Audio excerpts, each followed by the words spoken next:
Hello प्यारे मित्रों, स्वागत है आप सभी का हमारे यूट्यूब चैनल अनूप स्टडी में। दोस्तों, आज की वीडियो में हम लोग लेसन नंबर 22 शुरू करेंगे। ठीक है, पिछले वीडियो में लेसन नंबर 21 को पूरी तरह हम लोगों ने समाप्त किया था और इस वीडियो में मैंने कहा था कि हम लोग विद्युत धारा के अनुप्रयोग पढ़ेंगे। ठीक है, तो विद्युत धारा के अनुप्रयोग में आपको इसमें बस बहुत कमी है। ठीक है, इसकी थ्योरी एक ही वीडियो में समाप्त हो जाएगा।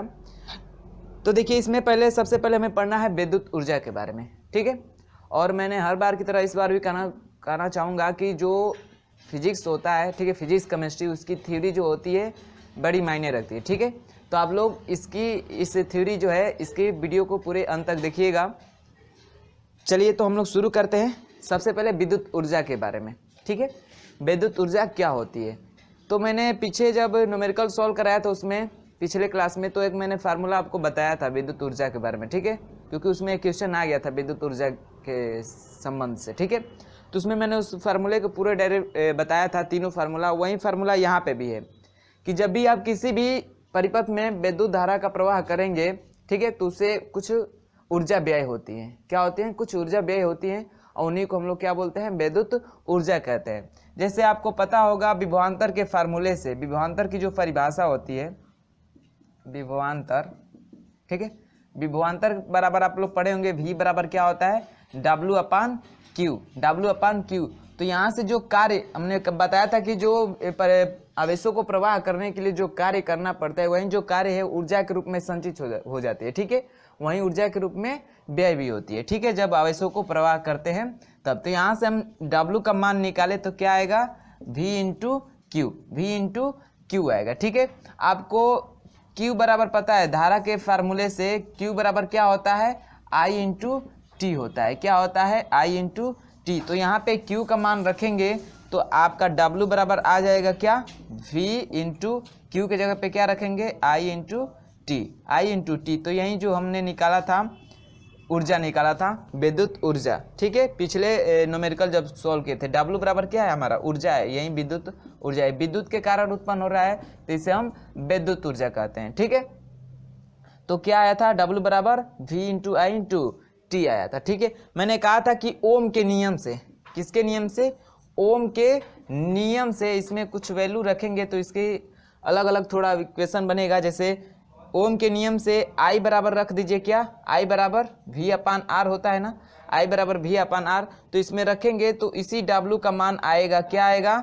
तो V हो गया इंटू I के जगह पे क्या रखना है? V upon R. तो V अपान आर इंटू क्या हो जाएगा? T। तो जब इसी का करेंगे तो आ जाएगा क्या? W बराबर गुणा करेंगे तो V का V में गुणा करेंगे तो V square upon R into T. एक ये फार्मूला मैंने बताया था उस न्यूमेरिकल में भी। ठीक है, तो एक ये फार्मूला हो गया ऊर्जा का, विद्युत ऊर्जा का, एक ये फार्मूला हो गया। ठीक है, पुनः ओम के नियम से ही, पुनः ओम के नियम से क्या रखिए? V बराबर I इंटू आर रखिए इस इक्वेशन में। ठीक है, इस वाले इक्वेशन में, यही हमारा मेन इक्वेशन है। इसी में एक बार ओम के नियम से V बराबर I इंटू आर रखेंगे। ठीक है, या इसी इक्वेशन में रख देंगे, किसी भी इक्वेशन में रखेंगे, इसमें रखिए या इसमें रखिए, वैल्यू दोनों की वहीं आएगी। चलिए इसी में रख दें हम। ठीक है, देखिए यहाँ पे रखेंगे तो आसानी हो जाएगा, क्योंकि V बराबर I इंटू आर रखेंगे तो I का I में गुणा करेंगे, I स्क्वायर आर टी हो जाएगा। ठीक है, यहाँ पे भी रखेंगे तो वहीं आएगा। जैसे देखिए यहाँ पे रखेंगे तो W बराबर क्या आ जाएगा? V के जगह पे I इंटू आर रखना था, I इंटू आर का स्क्वायर होगा, अब बट्टे में R इंटू टी है। ठीक है, तो यहाँ से W बराबर करेंगे तो स्क्वायर दोनों का होगा ना, तो I square R square into T upon क्या है? R है। तो R से तो स्क्वायर कट जाएगा, एक घात एक बचेगा, तो यहीं से W बराबर क्या आएगा? I square R T. ठीक है, या ये इसी क्वेश्चन में V के जगह पे I इंटू आर रखते तो I का I में गुणा होता तो I स्क्वायर हो जाता, R पहले से V के जगह पे रखे तो R पहले से है ही, उसके बाद से T, तो यहाँ से डायरेक्ट आ जाता है। ठीक है, आप किसी भी इक्वेशन में रखेंगे वैल्यू वहीं आएगी। तो यहाँ से आपको तीन इक्वेशन मिलेगा, एक ये इक्वेशन, एक ये इक्वेशन और एक ये इक्वेशन। ये तीन इक्वेशन जो हैं विद्युत ऊर्जा के बारे में बताते हैं। आपको जैसी वैल्यू दी रहती है उसके अनुसार इन इक्वेशन का उपयोग करके हम लोग न्यूमेरिकल सॉल्व करते हैं। ठीक है, तो ये रहा हमारी विद्युत ऊर्जा। क्या होती है विद्युत ऊर्जा? तो किसी भी चालक में आवेश को प्रवाहित करने के लिए जितनी ऊर्जा व्यय होती है उसी को हम लोग बोलते हैं विद्युत ऊर्जा। क्या बोलते हैं? विद्युत ऊर्जा। इसको हम विभवांतर की परिभाषा से इसका इक्वेशन हम निकाल सकते हैं। बात समझ में आई है? चलिए इतना नोट करिएगा। फिर आपको एक और इक्वेशन समझना है, विद्युत ऊर्जा तथा किलोवाट घंटा में संबंध क्या होता है। किलोवाट घंटा आप लोग परिचित होंगे इससे, जो हमारी घर की बिजली आती है तो उसका जो यूनिट होता है, ठीक है, एक यूनिट पर यूनिट के हिसाब से आपका बिजली बिल आता है, तो जो एक यूनिट होता है उसी को किलोवाट घंटा कहते हैं, ठीक है। ये जो होता है विद्युत ऊर्जा का ही मात्रक है, इसी के आधार पे हमारी जो होती हैं बिजली बिल आती हैं, ठीक है। तो 1 किलोवाट घंटा ही हमारा 1 यूनिट होता है, ठीक है। तो विद्युत ऊर्जा और किलोवाट घंटा में संबंध देख लेते हैं, बस इसी इक्वेशन पे आएगा वो भी, ठीक है। तो इन इक्वेशन को आप लोग याद रखिए, इस इक्वेशन को याद रखेंगे तो इसके कई सारे इक्वेशन आप बना सकते हैं। जैसे विद्युत ऊष्मा का भी इक्वेशन इसी के अनुसार बन सकता है, ठीक है। 1 यूनिट का जो आप मान निकालते हैं, जो फार्मूला बनाते हैं, इसी से बन जाएगा। समझ में आया है? चलिए, तो इसको आप लोग नोट कर लीजिएगा। फिर हम लोग देखते हैं विद्युत ऊर्जा तथा किलोवाट घंटा में संबंध। इतना नोट कर लीजिए, इधर हम लोग देख ले रहे हैं, ठीक है। देखिएगा, हमें किसमें किसमें संबंध देखना है, विद्युत ऊर्जा और किलोवाट घंटा में संबंध, ठीक है, संबंध देखना है। तो आपको ये इक्वेशन यहाँ पे दिख रहा है, W बराबर क्या होता है, V इंटू आई इंटू टी, V इंटू आई इंटू टी, ठीक है। यहाँ पे आपको एक आगे मिलेगा, टॉपिक मिलेगा विद्युत शक्ति। विद्युत शक्ति बराबर P बराबर क्या होता है, V इंटू आई होता है। क्या होता है, V इंटू आई। तो यहाँ से V इंटू आई के स्थान पे हम रख सकते हैं P, तो W बराबर क्या आ जाएगा, P into T, P into T, यानी ये जो ये मान है ना, ये P का मान है। किसका मान है, P का मान है, ठीक है।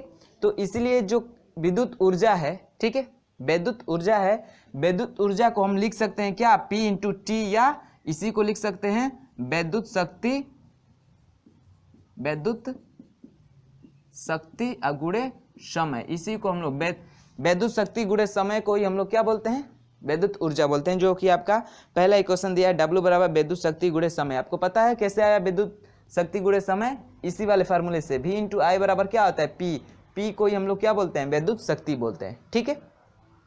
चलिए, तो ये आपको पता हो गया। तो इसी फार्मूले में आप इसको हम लोग क्या बोलेंगे, देखिए V इंटू आई बराबर क्या हुआ, P, तो इसका हम मात्रक निकाले, यानी W बराबर जो है आया है हमारा V इंटू आई इंटू टी, इस यही क्या होगा हमारी, ये किसका मात्रक है, V इंटू आई, वाट, विद्युत शक्ति, या विद्युत शक्ति का मात्रक क्या होता है, वाट। तो इसको हम बोल सकते हैं वाट गुणे समय को घंटा, ये है हमारा वाट घंटा, ठीक है, वाट घंटा, वाट इंटू घंटा, इसको वाट इंटू घंटा बोलते हैं। हमें ये संबंध किस में निकालना है, किलोवाट घंटा में। तो किलोवाट घंटा में के लिए क्या करिए, इसी में 1000 से भाग कर दीजिए। क्या करिए, इसी में 1000 से भाग कर दीजिए, तो V इंटू आई इंटू टी अपान 1000 करेंगे तो ये हमारा हो जाता है 1 किलो वाट घंटा, 1 किलोवाट घंटा। तो यही इक्वेशन आपको समझाया है। बस इस इक्वेशन से मतलब क्या है कि जो विद्युत शक्ति और किलोवाट घंटा में जो संबंध होता है, W बराबर V आई टी अपान 1000 होता है, 1000 होता है, ठीक है। तो इसी इक्वेशन में आप 1000 से भाग कर देंगे तो वो किलोवाट घंटा का मान निकल के चला आएगा। किसका, किलोवाट घंटा का। आपको पता है कि किलोवाट घंटा, अभी हमने बताया कि जो बिजली बिल आती है उसी का यूनिट है, ठीक है, यूनिट, 1 यूनिट इसी को बोलते हैं। 1 किलोवाट घंटा को ही हम लोग 1 यूनिट कहते हैं। बात समझ में आई है? तो ये रहा आपका विद्युत ऊर्जा तथा किलोवाट घंटा में संबंध, जो कि आपकी बुक में भी बताया है। तो आपको समझ में आया कैसे वो सॉल्व किया है। बस इसके जगह पे आपको V इंटू आई बराबर P होता है, P का मात्रा आपको पता है वाट होता है, T का आपको घंटा में लिया है, समय को घंटा में, ठीक है। तो वाट घंटा बराबर क्या होगा, VIT। किलोवाट घंटा में निकालना है तो 1000 से क्या करेंगे, भाग कर देंगे इसी में, तो 1 किलोवाट घंटा। और W आपका क्या है, तो विद्युत ऊर्जा है। क्या है, विद्युत ऊर्जा है, ठीक है। तो ये रहा इसमें संबंध। आगे हम लोग विद्युत ऊर्जा की माप, विद्युत ऊर्जा की माप किस में होती है, तो अभी हमने बताया कि विद्युत ऊर्जा की जो मापते हैं हम लोग किलोवाट घंटा या यूनिट, उसी को हम लोग क्या बोलते हैं, वही जो होती है बिजली बिल के आती है, उसी पे हम लोग उसी के अनुसार देते हैं, 1 किलोवाट घंटा या 1 यूनिट के, ठीक है। तो 1 किलोवाट घंटा या 1 यूनिट क्या होता है, तो किसी भी परिपथ में जब 1 किलोवाट घंटा की शक्ति प्रवाहित होती है और 1 घंटे के लिए प्रवाहित होती है उसे, तो उसी को ही हम लोग बोलते हैं क्या, 1 किलोवाट घंटा। यानी किसी भी वैद्युत परिपथ में, ठीक है, 1 किलोवाट की क्या हो, बिजली प्रवाहित हो, और कितने समय के लिए, तो 1 घंटा के लिए प्रवाहित हो, तो उसी को हम लोग बोलते हैं क्या, 1 यूनिट। क्या बोलते हैं, 1 यूनिट। आप लोग इसको नोट कर लिए हैं, इसको नोट कर लिए हैं, यहीं पे समझा दे रहे हैं आप लोगों को, ठीक है, कि जो विद्युत ऊर्जा है इसका मापन हम लोग कैसे करते हैं, ठीक है। तो सेम इसी फार्मूले से कैसे, तो देखिए विद्युत ऊर्जा की माप, यही फार्मूला है ना, W बराबर VIT/1000। इसी को हम लोग बोलते हैं क्या, किलोवाट घंटा या 1 यूनिट, या 1 यूनिट, इसे ही बोलते हैं 1 यूनिट या 1 किलोवाट घंटा बराबर क्या होता है, VIT/100। इसी को हम लोग बोलते हैं 1 किलोवाट घंटा या 1 यूनिट, ठीक है। तो देखिए जो हम लोग की बिजली बिल आती है वो किलोवाट घंटा पे, हमने अभी बताया, इसी के हम लोग इसी पे क्या देते हैं, पर यूनिट या पर किलोवाट घंटा के हिसाब से देते हैं। आपकी फिक्स होती है कि कितना है, 1 यूनिट बराबर कितना है, 7 रुपये हैं कि 8 रुपये हैं, यानी एरिया के हिसाब से, सिटीज़ के हिसाब से इसका दाम रहता है, ठीक है। तो चलिए, तो 1 यूनिट बराबर आपका, हम लोग फार्मूला आपको पता होगा, 1 यूनिट बराबर निकालते हैं क्या, क्या निकालते हैं, तो वाट गुणे घंटा गुणे दिन, जितना दिन का, तो एक्चुअली हम दिन को नहीं मानते क्योंकि 1 महीने का निकालते हैं 30 दिन का, ठीक है, क्योंकि मंथली जमा करते हैं। तो वाट गुणे घंटा गुणे दिन बराबर बटा में 1000, यही होता है हमारा फार्मूला 1 यूनिट बराबर, ठीक है। तो ये कैसे निकल के आता है, तो इसी फार्मूले से निकल के आता है। देखिएगा कैसे, W बराबर आपका क्या है, VIT/, क्या है, 1000 है, 1000 है ना। देखिए V इंटू आई को ही क्या बोलते हैं हम लोग, यदि इसी को हम मात्रक के अनुसार लिखे तो इसको क्या बोलेंगे, वोल्ट, गुणे आई को एम्पियर, गुणे समय को घंटा में मापेंगे, अब बटे में 1000, बटे में 1000। तो आपको मैंने यही बताया कि P बराबर क्या होता है, V इंटू आई, इसका मात्रक क्या होता है, P का मात्रक क्या होता है, वाट। तो हम V इंटू आई की जगह पे क्या लिख सकते हैं, इसका मात्रक वाट, यानी वोल्ट गुणे एम्पियर बराबर क्या होगा, वाट होगा। तो यहीं से हमारा इसका आता है फार्मूला, इसी को आगे बढ़ाएंगे तो क्या हो जाएगा, वाट गुणे घंटा बटे में 1000, बटे में 1000, यही वाट गुणे घंटा बटे में 1000। आपको मालूम है कि दिन हम लोग नहीं, यहीं जब 2 दिन 4 दिन 5 दिन 8 दिन दिन यदि दे दे कितना दिन का निकालना है, तब हम दिन का गुणा कर देते हैं, ठीक है। क्योंकि आपको पता है कि ये कितने का निकलता है, यही जो है हमारा 1 यूनिट है, इतना ही, ठीक है, यही 1 यूनिट है, बात समझ में आई है। अब जितने दिन का निकालना होता है उसमें दिन से गुणा कर देंगे तो उतने दिन का क्या निकल के आ जाएगा, आपका यूनिट निकल के आ जाएगा। कि यूनिट की जो संख्या होगी वो क्या होगा फार्मूला, तो वाट गुणे घंटा गुणे जितने दिन का निकालना होगा दिन से गुणा कर दीजिए बटे में 1000, तो 1 यूनिट का इसमें मान निकल के आ जाता है। बात समझ में आई है, ठीक है। तो आप लोग इस फार्मूले को नोट कर लीजिएगा, ये वाला जो फार्मूला है आप लोग इसको नोट कर लीजिए। बात समझ में आई है। तो यही हमारी विद्युत ऊर्जा की माप किसमें करते हैं, किलोवाट घंटा या यूनिट में। ये क्या होता है, तो किसी भी परिपथ में जब 1 किलोवाट की शक्ति प्रवाहित होती है और 1 घंटे के लिए प्रवाहित हो तो उससे जो ऊर्जा जो होगी उसका, उसी को हम लोग बोलते हैं 1 यूनिट, ठीक है, 1 यूनिट या 1 किलोवाट घंटा, ठीक है।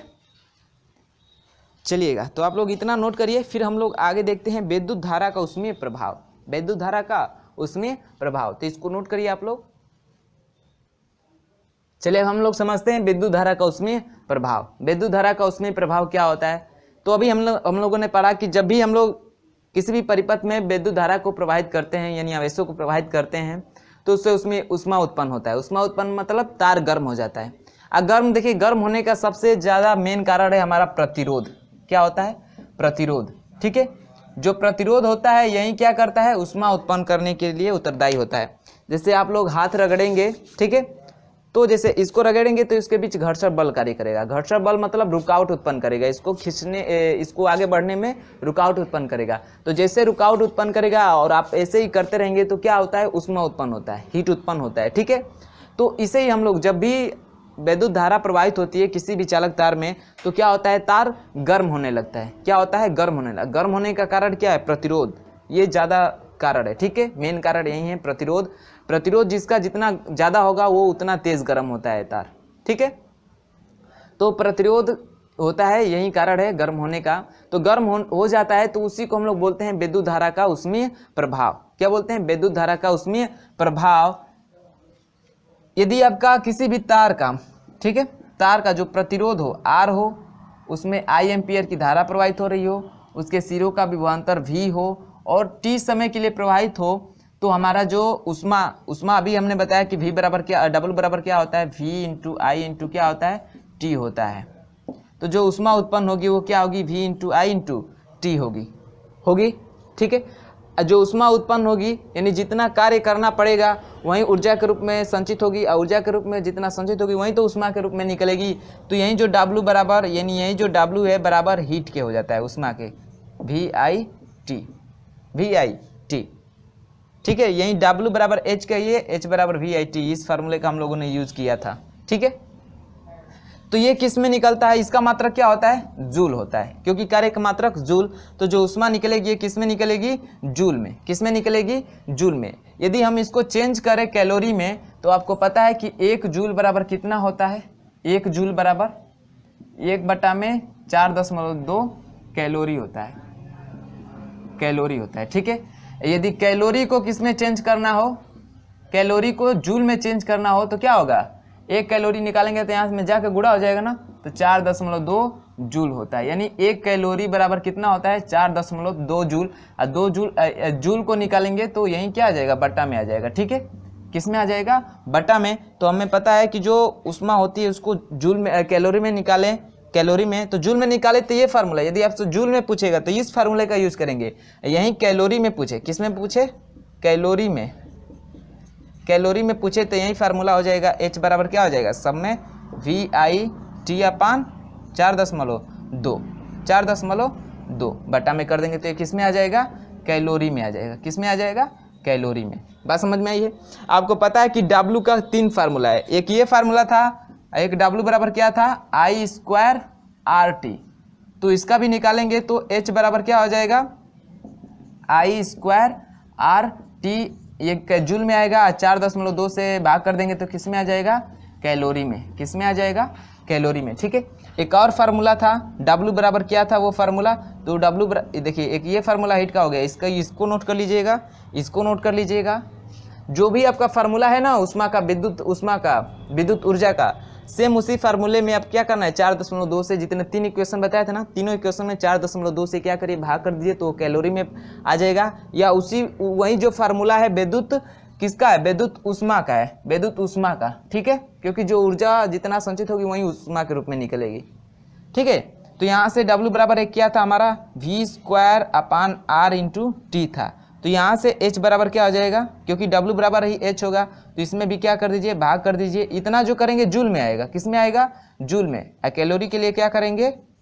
4.2 से भाग कर देंगे, इंटू T है ना, इंटू T।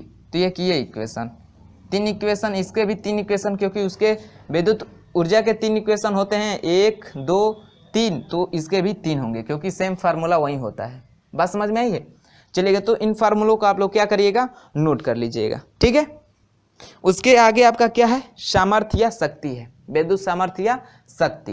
तो इतना आप लोग नोट कर लीजिए। फिर इसे भी समझ लेते हैं।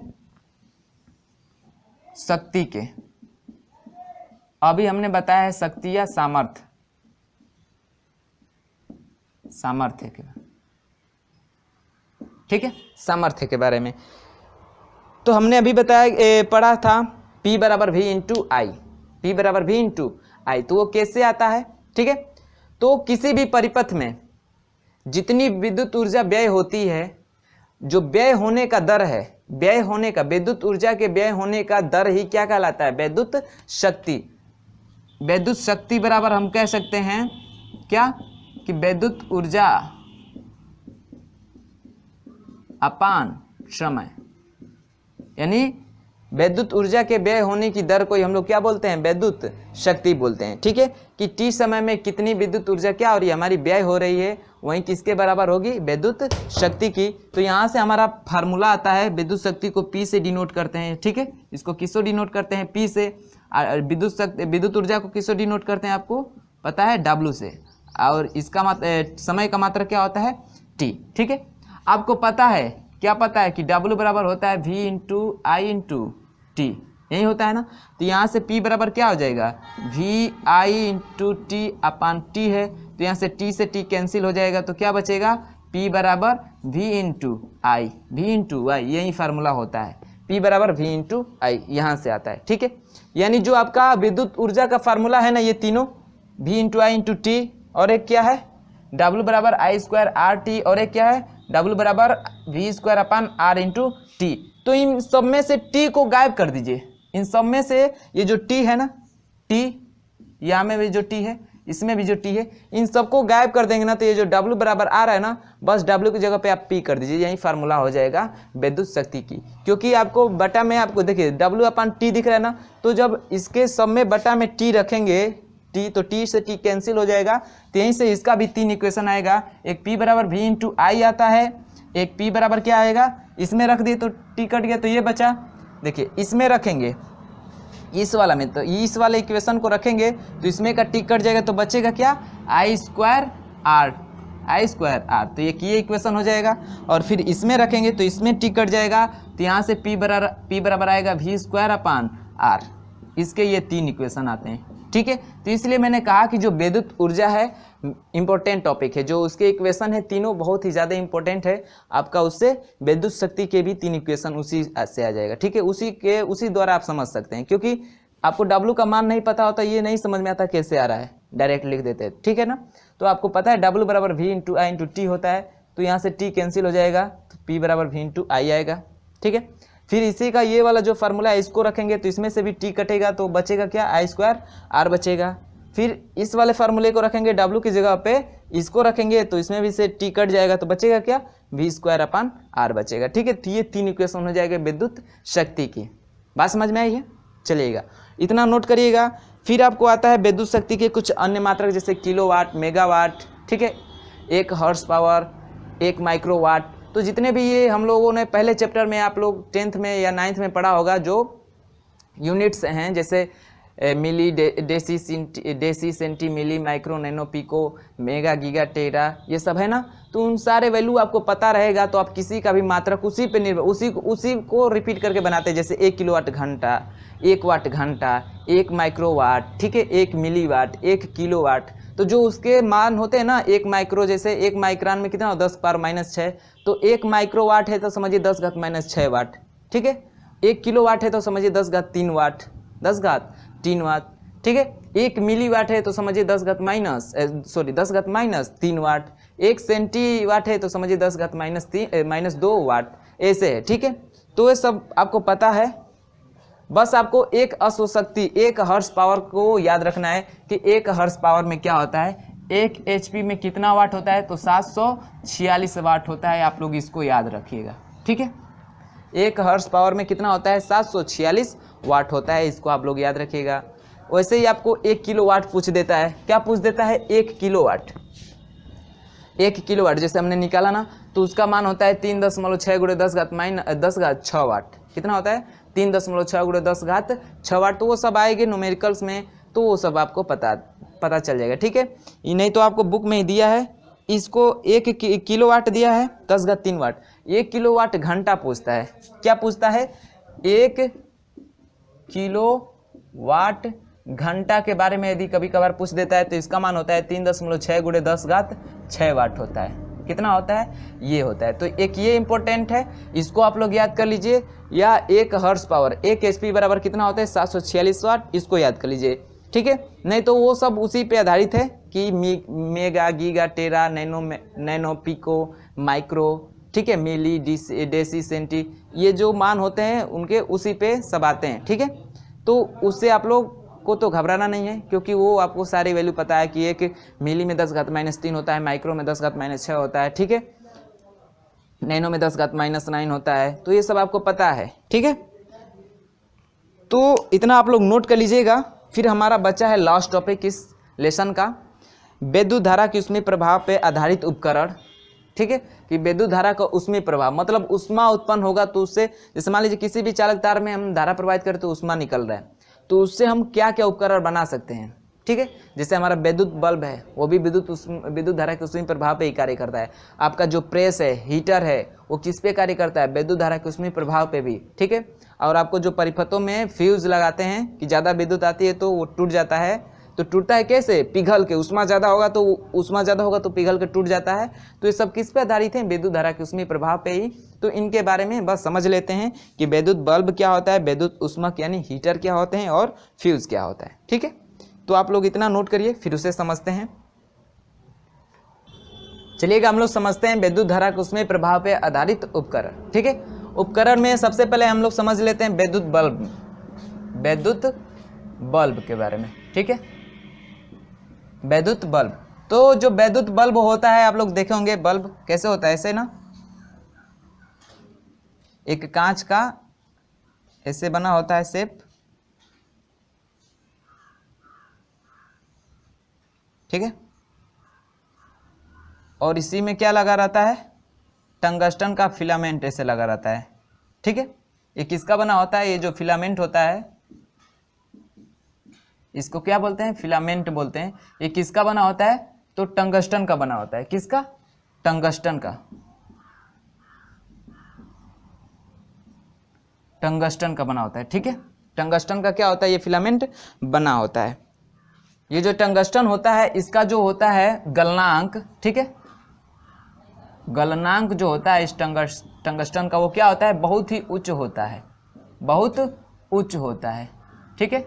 बहुत उच्च होता है मतलब जितना बहुत ही ज़्यादा हाई टेम्परेचर पे ये क्या होते हैं? गलना शुरू करते हैं, ठीक है, टंगस्टन। तो इसलिए जो बल्ब होता है विद्युत बल्ब, इसमें टंगस्टन का प्रयोग करते हैं क्योंकि इसका गलनांक ही बहुत ज़्यादा उच्च होता है, ठीक है। ये क्या होता है? तो देखिए इसको इस शेप में लगाया जाता है, इसको ऐसे मोड़ के लगाया जाता है। क्यों मोड़ के लगाया जाता है?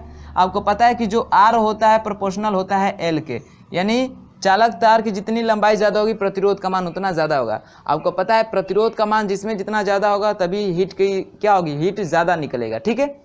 तो ये जो होता है विद्युत बल्ब एक कांच का होता है खोखला, उसी के अंदर इसको फिट किया जाता है। इसमें की जो वायु होती है उसको निकाल के निर्वात बना दिया जाता है। क्या बना दिया जाता है? निर्वात बना दिया जाता है, ठीक है, निर्वात बना दिया जाता है। और इसी निर्वात में टंगस्टन का जो फिलामेंट होता है इसको जोड़ दिया जाता है, ठीक है। जोड़ के जब इसमें विद्युत धारा प्रवाहित करते हैं तो इसमें ऊष्मा उत्पन्न हो जाता है, ठीक है। और जब ज़्यादा ही विद्युत धारा मतलब इसको ज़्यादा करते हैं, मान बढ़ाते हैं, यानी जैसे जैसे इसका मान बढ़ता है तो इसका जब तापमान है 2100 डिग्री सेल्सियस से ज़्यादा होता है, ठीक है, 2100 डिग्री सेल्सियस से ज़्यादा होता है तो ये जो टंगस्टन होता है वाष्पित होने लगता है। तो इस वाष्पन को बचाने के लिए, यानी जब इसका ताप 2100 डिग्री सेल्सियस से ज़्यादा करेंगे तो ये वाष्पित होने लगता है, ठीक है। तो इसको बचाने के लिए क्या करते हैं? इसमें कुछ निष्क्रिय गैसें भर देते हैं, ठीक है। क्या करते हैं? निष्क्रिय गैस भर देते हैं। जैसे आपका हो गया नाइट्रोजन या आर्गन, ठीक है, नाइट्रोजन, आर्गन या क्रिप्टॉन, ऐसी क्या करते हैं? निष्क्रिय गैसें को क्या करते हैं? इसमें भर देते हैं जिससे इसका वाष्पीकरण रुक जाता है, ठीक है। और ये हमें जितना ज़्यादा हीट होता है और उसी हीट के अनुसार हमें क्या करता है? ये प्रकाश देना शुरू कर देता है। तो विद्युत जो बल्ब होता है ये भी किस पे आधारित होता है? तो विद्युत धारा के ऊष्मीय प्रभाव पे ही, यानी क्योंकि इसमें भी हीट के द्वारा ही, तो इसमें जब इसके फिलामेंट जो लगाते हैं इसको लपेट के क्यों लगाते हैं? क्योंकि इसका प्रतिरोध बढ़ जाएगा, लंबा होगा, इसकी लंबाई बढ़ जाएगी तो लंबाई बढ़ जाएगी तो प्रतिरोध बढ़ जाएगा, प्रतिरोध बढ़ जाएगा तो ऊष्मा का मात्रा क्या हो जाएगी? बढ़ जाएगी, ठीक है। तो ये होता है हमारा क्या? विद्युत बल्ब होता है, ठीक है। जो इसका गलनांक होता है टंगस्टन का वो कितना होता है? 3400 होता है, 3400 डिग्री सेल्सियस होता है। इससे ज़्यादा जब ताप करेंगे ना तब ये गलना शुरू करेगा, ठीक है। तो ये होता है इसका गलनांक इतना होता है, ठीक है। तो ये होता है हमारा विद्युत बल्ब। क्या होता है? तो एक कांच का गोला होता है, कांच खोखला होता है, उसमें से इसकी अंदर की जो वायु होती है उसको निकाल के निर्वात बना दिया जाता है। ऐसी में टंगस्टन का एक छोटा सा तार क्या किया जाता है? फिट कर दिया जाता है। इसको हम लोग क्या बोलते हैं? फिलामेंट बोलते हैं, ठीक है। जो फिलामेंट होता है इसका गलनांक क्या होता है? ज़्यादा होता है, 3400 डिग्री सेल्सियस के करीब होता है, ठीक है। जब इसमें धारा प्रवाहित करते हैं, ठीक है, तो इसका ताप बढ़ने लगता है और जब ताप 2100 डिग्री सेल्सियस से ज़्यादा तब होता है तो ये वाष्पित होने लगता है, ठीक है। तो इसको बचाने के लिए क्या करते हैं, हम इसमें निष्क्रिय गैसों का प्रयोग करते हैं, जैसे नाइट्रोजन, आर्गन या क्रिप्टॉन जैसी गैसों को डाल देते हैं, जिससे इसका वाष्पीकरण रुक जाता है। तो ये होता है हमारा विद्युत बल्ब। ठीक है, तो इससे बस यही आपसे क्वेश्चन कर सकता है कि विद्युत बल्ब में किसका प्रयोग करते हैं, यानी उसका फिलामेंट किसका बना होता है, तो टंगस्टन का। उसका गलनांक कितना होता है, तो 3400 डिग्री सेल्सियस। यही आपसे क्वेश्चन कर सकता है इससे। ठीक है, यह कह देता है कि विद्युत बल्ब किस पे आधारित है। ठीक है, किस प्रभाव पे आधारित है, तो किस पे आधारित है, तो विद्युत धारा के उसमें प्रभाव पे। ठीक है, तो इससे ये 3 क्वेश्चन आपको बन सकते हैं। बात समझ में आई है। चलिए आगे हम लोग बात करते हैं विद्युत ऊष्मक यानी हीटर की। विद्युत ऊष्मक, ठीक है, हीटर की। तो आप लोग देखेंगे हीटर ऐसे चीनी मिट्टी का बना होता है कुछ शेप।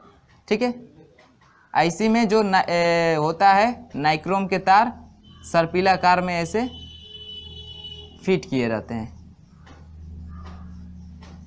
ऐसे ऐसे करके निकाल दिए देते हैं। ठीक है, तो ये होता है हमारा हीटर। देखिए इसमें भी जो नाइक्रोम के तार होते हैं इसको लपेट के लगाए जाते हैं सर्पिलाकार में। क्यों, क्योंकि इसकी लंबाई बढ़ेगी। लंबाई बढ़ेगी तो आपको पता है प्रतिरोध बढ़ेगा। अब प्रतिरोध ही क्या करता है, ऊष्मा को बढ़ाता है। क्या करता है, ऊष्मा को बढ़ाता है। ठीक है, तो इसके अंदर भी क्या करते हैं, नाइक्रोम का जो तार होता है उसको सर्पिलाकार मोड़ के और चीनी मिट्टी के कुछ गोल शेप का, मैंने जैसा भी शेप देना रहता है देकर, और उसमें क्या किया जाता है, इसको फिट कर दिया जाता है। ठीक है, जब इसमें विद्युत धारा प्रवाहित करते हैं तो क्या होता है, विद्युत धारा का ऊष्मीय प्रभाव इसमें उत्पन्न होता है और ये क्या करता है, ऊष्मा देने लगता है। जैसे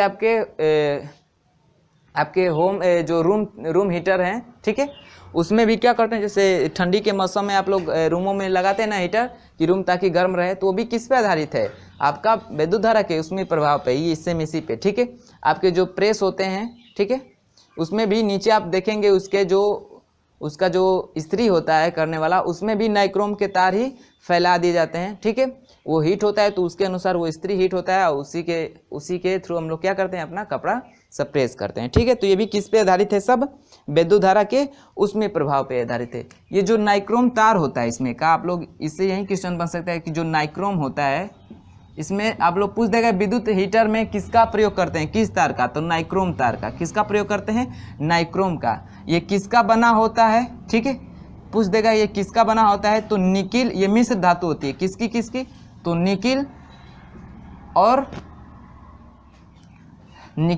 क्रोमियम की। जो नाइक्रोम होता है निकिल और क्रोमियम की मिश्र धातु होती है। ठीक है, इसको मिला के क्या बनाया जाता है, हमारा नाइक्रोम तार बनाया जाता है। इस नाइक्रोम तार की जो विशिष्ट प्रतिरोध होता है, नाइक्रोम तार का जो विशिष्ट प्रतिरोध होता है बहुत ही उच्च होता है। विशिष्ट प्रतिरोध क्या होता है, तांबे का 6 गुना होता है। ठीक है, जो तांबे का तार का विशिष्ट प्रतिरोध होता है उससे 6 गुना किसका होता है, नाइक्रोम का।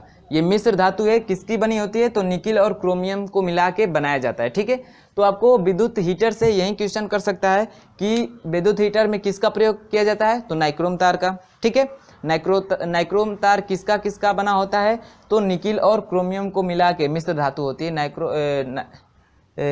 जो नाइक्रोम होता है निकिल और क्रोमियम को मिला के बनाया जाता है। ठीक है, इसका जो विशिष्ट प्रतिरोध होता है तांबे की तार का कितना होता है, 6 गुना होता है। कितना होता है, 6 गुना होता है। बात समझ में आई है।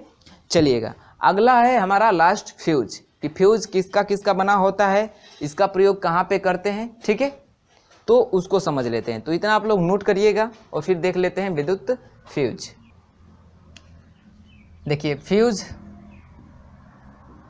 ठीक है, जो फ्यूज होता है, जो फ्यूज तार होता है, फ्यूज में हम लोग एक फ्यूज तार का प्रयोग करते हैं। ठीक है, और ये जो तार है ये भी एक मिश्र धातु होती है, जो टीन, ठीक है, टीन, सीसा और तांबा। ठीक है, इन तीनों को मिला के, ठीक है, तांबा, टीन और सीसा, इन तीनों को मिला के एक बनाया जाता है मिश्र धातु, और उसी मिश्र धातु को उसी को फ्यूज तार के रूप में क्या करते हैं, उपयोग करते हैं। जो फ्यूज होता है ये क्या करता है कि जो हमारी आती है लाइटें, ठीक है, फेज और न्यूट्रल, तो जो इसका प्रयोग करते हैं हम लोग फेज में करते हैं। किस में करते हैं, फेज में।